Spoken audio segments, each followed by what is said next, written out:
Hello, everyone. I'm really thrilled to be here, to be part of this conversation around poetry at Bologna Book Fair. I will start with a poem. I will read it first in Spanish, and then I will do a little translation.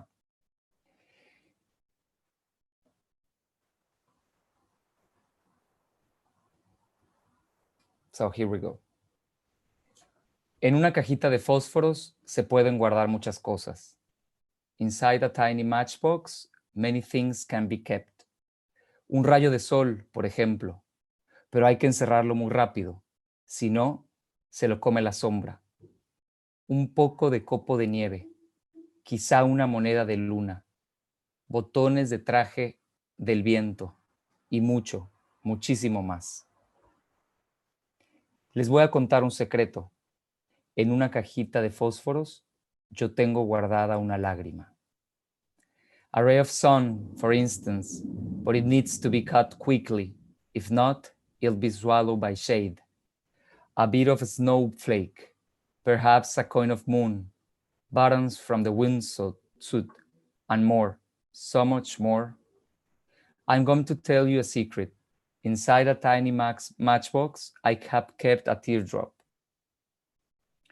When I first read the poem En una cajita de fósforos inside a tiny matchbox, in which the Argentinian poet Marilena Walsh keeps all sorts of things, I thought that every word in the poem sounded different from the rest of her poetry and different from most of the poetry for children I knew. I wondered if Walsh, in 1965, was trying to speak to a different kind of child. If this sound would summon, like the Pied Piper from Hamelin, a new group of children, away from the old city, away from the traditional forms of poetry, into a wider and more open house of words. For almost 3 years, and with the support of 2 research fellowships, the International Youth Library in Munich and the Center of Studies for Reading and Children's Literature Promotion, CEPLI, in Spain, I kept poems in a little matchbox. Poems that sound different and therefore imagine different readers. The outcome was the anthology Cajita de Fósforos, illustrated by Juan Palomino, edited by Pancha Mayobre and Ana Palmero, and published by Ecaré, and recently recognized with the Bologna Ragazzi Award for Poetry, a recognition that makes us deeply grateful and honored. But there was much more in my collection of poetry that we didn't include in this anthology. Actually, most of the poems I will refer to are part of my extended research. I will briefly talk about the work of poets mainly from Mexico, Argentina, and Chile, the countries that publish the most in terms of poetry for children and youngsters in Latin America. What I will show you today, therefore, is part of the result of such a research. The Founder's Schoolbook. Literature for children and youngsters was born with rhyme. It was through poetry that these and other writers started speaking to children. José Martí, Rubén Darío, Amado Nervo, Gabriela Mistral, Juana de Barburu did not write non-rhyme poetry specifically for children, but they led the way in the field of literature for children and always explored new kinds of verbal music. All 5 of them created poetry and poems in prose without rhymes that could find its way into this itinerary. But we will not go there today. We will go straight to the first of the class.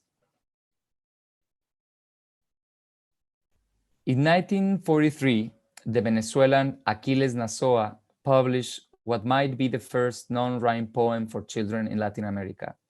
His método práctico para aprender a leer en 7 lecciones musicales con acompañamientos de gotas de lluvia, something like practical method to learn how to read in 7 musical lessons with a side of raindrops, proposes a revolution from its very title. The transit from a classic educational reading to learn how to read, and poetry very often is related to learning processes, to a modern children's literature perspective that subverts the traditional form through game to captivate the reader. In this series of poems, a very well accomplished voice of a child stands out, as well as classic childhood characters, characters like Sinbad the Sailor and Cinderella. Nasoa was still playing with language and reinventing the names for the world, but without rhyming, just like the writers of his generation who were not addressing children. Let's listen one of the lessons. Since sound is the important feature of this presentation, I thought it was important to read some fragments of the poems in the original Spanish, in the original Spanish language, and keep them that way in the projection. Canario. C-A-N-A-R-I-O. Canario. El canario tiene un río pequeñito en la garganta. Por las mañanas, los canarios se llaman membrillos. Los canarios tienen zapatillas de cristal y taconcito alto, como las de la Cenicienta. The canary has a really small river in its throat. In the morning, the canaries are called quinces. Canaries have glass high heels shoes, like Cinderella's. All Nasoa's lessons show a profound understanding of children's inner world. His work is a great example of the transition between classic themes and modern forms. This understanding is also present in the aforementioned Marilena Walsh's Box of Matches. With Walsh, a new generation of poets makes their way. Poets that takes risks and transform the daily into something fantastic with greater depth than they alleged. Poets like Antonio Orlando Rodriguez from Cuba and Jairo Aníbal Niño from Colombia, Laura Debetach from Argentina and Jacqueline Wolbert from Venezuela, Marina Colasanti from Brazil, and María José Ferrada. In the little box in which Walsh keeps rays of sun and snowflakes, there is also a teardrop that displays respect towards the emotional complexity of a child. The Chilean María José Ferrada, the most prolific Latin America poet nowadays, does so too.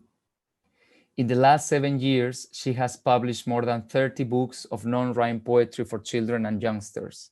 This is also a revealing aspect on the publishing industry, but we will not delve into it this time. In Lenguaje de las Cosas, Language of Things, she speaks to inanimate objects that live in the house, like matches. In another book of poems, like El Interior de los Colores, The Inside of Colors, her will to experiment and try new formats stands out. This daring proposal invites the readers to look through a circle for a brief potential moment of the private life of a color, and it is associated to a simple color circle imagined by illustrator Rodrigo Marín. The book reminds us of other artistic experiments, such as the French monochromatic canvases from the end of the 20th century, or the conceptual and minimalistic art of Sol Levitt. Mira el brote, imagina lo que sueña, la flor que duerme en su interior. Watch the sprout, think about its dreams, the flower sleeping inside. Her political commitment is notable in other poetry books such as Niños, Children, and Notas al Margen, Notes on the Margin. Different kinds of childhoods are explored in these books. those traversed by violence. Niños is comprised of brief and powerful poems where Ferrada recovers the intimacy and at the same time the universality of games and thoughts of girls and boys. Alicia. De todos los regalos que le han dado este cumpleaños, prefiere los globos, con los que han adornado la casa para la fiesta, porque si vuelan, si abre la ventana y los echa a volar, será como hacerle un regalo al viento, porque el viento también debe tener un día de cumpleaños, aunque no lo sepamos, debe tener. Alicia, of all the gifts that she's been given this birthday, her favorite are the balloons, with which the house was decorated for the party, because if they fly, if she opens the window and lets them fly, it will be like giving a gift to the wind, because the wind must also have a birthday. Even if we don't know it, it must have one. As we found out at the end of the book, all these children were executed by Chilean military dictatorship. Ferrada imagined them alive, though, so any reader could relate. Despite the shocking truth in the epilogue, we get our hope back by discovering that one of the 34 abducted kids survived. Notas al margen is a strong social critique in which the poet takes headlines and paragraphs from journalistic notes, such as thousands of people displaced once again because of the Tres Gargantas Dam, or we cannot return to Romania, it is hell, or protest over the disappearance of their daughters with hundreds of red shoes. And she pins them down, makes them hard to forget, and recovers their emotionality with a new text that accompanies the fragment of the original note. Let's go now to my country, Mexico. In Un ajoloto me dijo, an ajolotl told me, Maria Baranda speaks to children not surrounded by giraffes or zebras. She wants to address Mexican kids in their familiar landscapes. Vienes de la cueva del tecolote, tienes los ojos negros y la piel como tambor en la cálida selva de la lluvia. You come from the owl's cave. You have black eyes and skin like a drum in the warm jungle of rain. The jaguar, the white-tailed deer, the teporingo, the gray wolf, the iguana, and even the buzzard state their names to prevent Mexican readers to fear them. Maria Baranda explores and plays with several tones and poses made with howlings, flapping of wings, and sleepings. The extraordinary illustrations of Armando Fonseca affect the rhythm, increase the amazement, the beauty, and the time we spent on each page.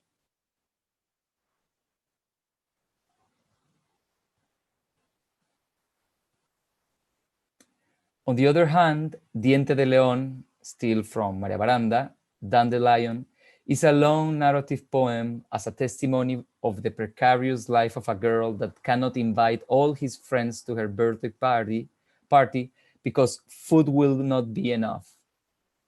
Between towns occupied by soldiers, dry-up landscapes, and plenty of solitude, the girl has to deal with the grief of losing her beloved relatives and a journey looking for her mother who is still alive. Tomorrow, I turn 11, Mama says. Felu and Maki can come. She'll bake a big, hefty, enormous plum cake. 11 is my lucky number. Can I invite 11 friends? No, Mama says. There won't be enough food. And parties are for having fun, not suffering. Suffering is a word that falls slowly out of everybody's mouth. We suffer, whispered Grandma. Suffering is all there is now. And what did it used to be like? I want to know. This harsh reality of involuntary exiles and migrations that so many children are experiencing in Mexico and Latin America defines Los Hermanos Zapata, an opera of the Mexican desert, a breath of fresh air to the epic. The adventures narrated here are those of a couple of cats that sing Mexican songs, corridos, are chased by organized crime, and long for the American dream as an escape and survival plan. A commending characteristic of this risk-taking proposal lies in giving visibility to an almost untold subject in books for children published in Mexico: the complicity between government and drug traffickers, public executions, and exile. The tone of the poem finds its perfect balance thanks to the outrageous comic-style illustrations by Lillian Brogger. In this book, kids and adolescents resignify their reality through humor.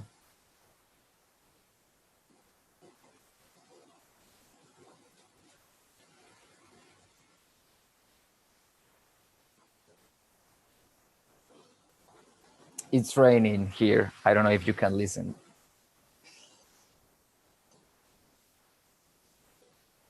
From a night in the desert, we move on to a night well tucked in at our grandparents' house. The oral narrator, Germán Argueta, here reproduces the tone he masters and leads us back to a house, the always welcoming house of our grandparents, a houseboat ready to sail to the country of memory. My grandparents' house is an evocative narrative poem with echoes of Pedro Páramo, which places us in a rural community where a man remembers his childhood. Although times reveals otherwise, his playground remains intact. The illustrations of Rosy Aragon explore in different layers, as if the case with memories, textures of collage, photography, and digital images. And again, from a night well tucked in a family house to a night which a boy claims not to be afraid of it. And on the contrary, he says, I curl up between the soft paws of the night that protect me from the shining of the world. Yo en cambio me acurruco entre sus blandas patas que me protegen del resplandor del mundo. Cecilia Pisos explores the fascination for nature and reclaims its magical and charming character in this award-winning book. Cecilia Pisos' landscape of poems works as a refuge, extended by the color and visual metaphors of illustrator Ana Pez. Here, childhood regains territory, eases the children's universal thirst for games and fun, regardless of their context.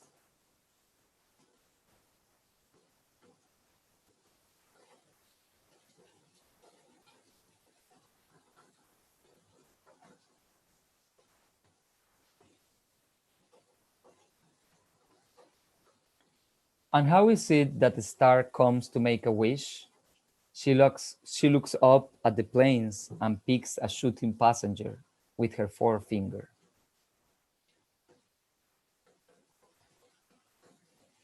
We will also find a very playful approach in Santo Remedio, Holy Remedy.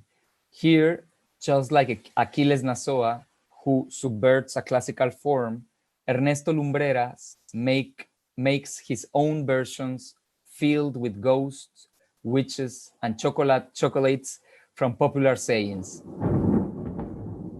The funny and colorful illustrations of Flavia Zorrilla use some of the iconic Mexican elements of identity. Just as in this tribute to women in the life of Minerva García Niño de Rivera, the author of Sueños de una matriarca, Dreams of a Matriarch. She went through a long creative process which began as an exercise to draw Oaxacan women in daily activities.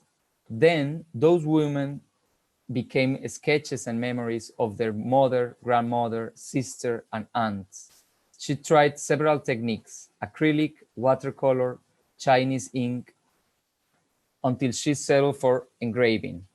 The result is a celebration of Mexican hardworking mothers. Finally, two poets that make us travel to the stars. Pequeño elefante transneptuniano, Tiny Transneptunian Elephant by Marta Rivapalacio Bon.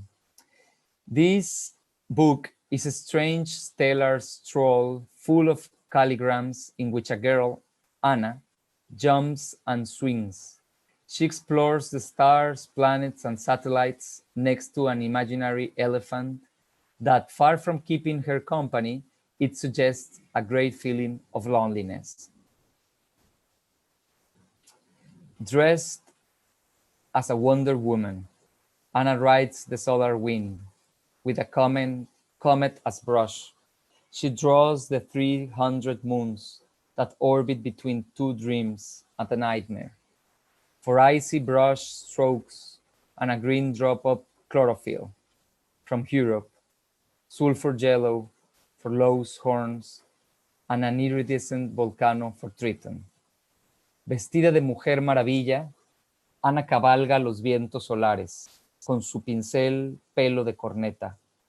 Crea las 300 lunas que orbitan entre dos sueños y una pesadilla.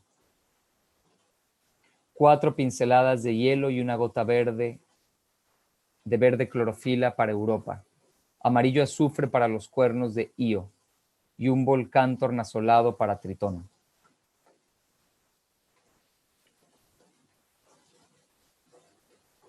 A more playful trip to the stars.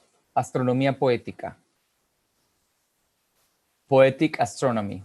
Written and illustrated by Juan Lima, here the universe acquires different textures that allowed us to imagine infinite creative possibilities. Readers preparing to be astronauts, creating their own spacesuits, taking off on a Latin American spaceship towards conquering undiscovered galaxies, poems to be written.